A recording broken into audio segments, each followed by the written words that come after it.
Hello and welcome back to my short e-course all about dyslexia. In the last module, we looked at some of the signs and symptoms to look out for if you believe that your child might be dyslexic. And in this module, I'm going to give you 6 simple ways that you can help your dyslexic child. As with any other condition, I recommend that you research and find out as much as you can about dyslexia, and then explain it simply to your child. And here are 6 ways that you can help them. Number 1, look out for signs of emotional stress. Sometimes the consequences of dyslexia can result in frustration, anger, low self-esteem, or becoming withdrawn. It's important to work to help your child with their self-esteem, because before reading and spelling can be improved, your child really needs to believe that they can succeed. So it's very important that you support them in that belief. People and children with dyslexia need constant praise and support to rebuild their self-esteem. And so it's very important to have someone who believes in you and is supportive.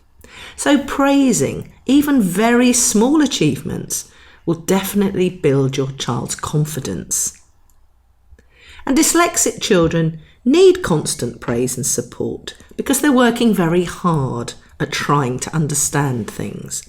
So say things like, "You've worked really hard, you've done really well. Wow, that was really good."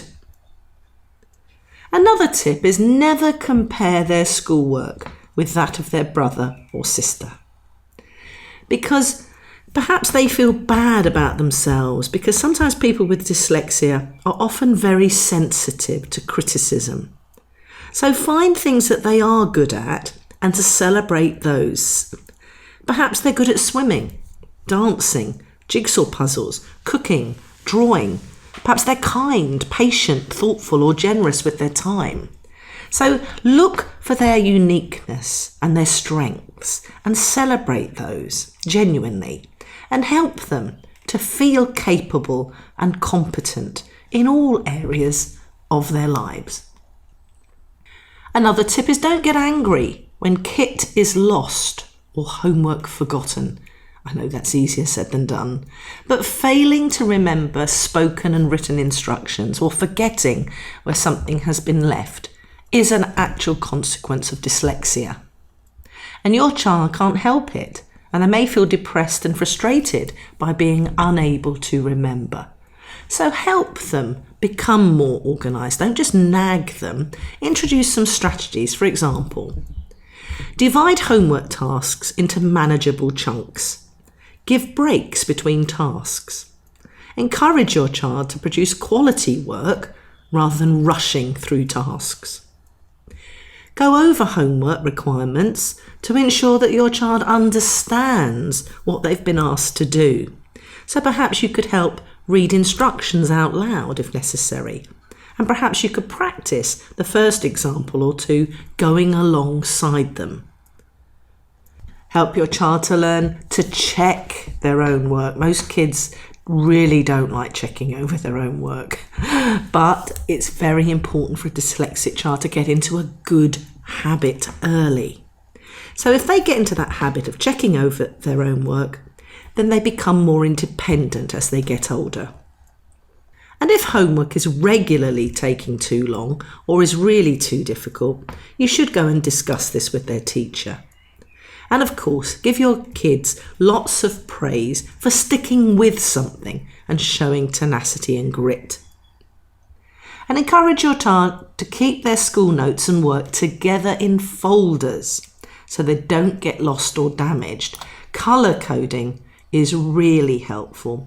It's different subjects in different colours, because that can really assist their organisation and planning and make it much easier to find things. Again, remember to keep with something so they develop this habit long term. It will really serve them well in the future. And it's helpful to make sure that everything needed for the next school day is packed up the night before. And I always think placed at the front door, because if you're ready early and in plenty of time, that ensures that you're not panicking first thing in the morning trying to find things. So get your dyslexic child to plan ahead. Another tip is at the beginning of each school year, go and meet your child's teacher and make sure that they know about dyslexia and ask them what are they going to do to help and support your child. Teachers are there to support and help. So go and chat about how you can work together. Home and school, building that bridge together is very important for your child's well-being as well as their success. Another tip is to get your child assessed as early as possible. Children assessed early, that means by the age of 7, show the best response to reading interventions. So let's finish today with a few organisational strategies that should help. A person with dyslexia is likely to find it difficult to organise everyday tasks. So, provide checklists, set routines, colour code their timetable so that lessons can be seen at a glance, pack school bags the night before and put them at the front door ready, establish a place where everything must be put away immediately after use. So that's it for today. Next time, we're going to look at specific strategies to help with spelling, writing, reading, and memory. So, see you then.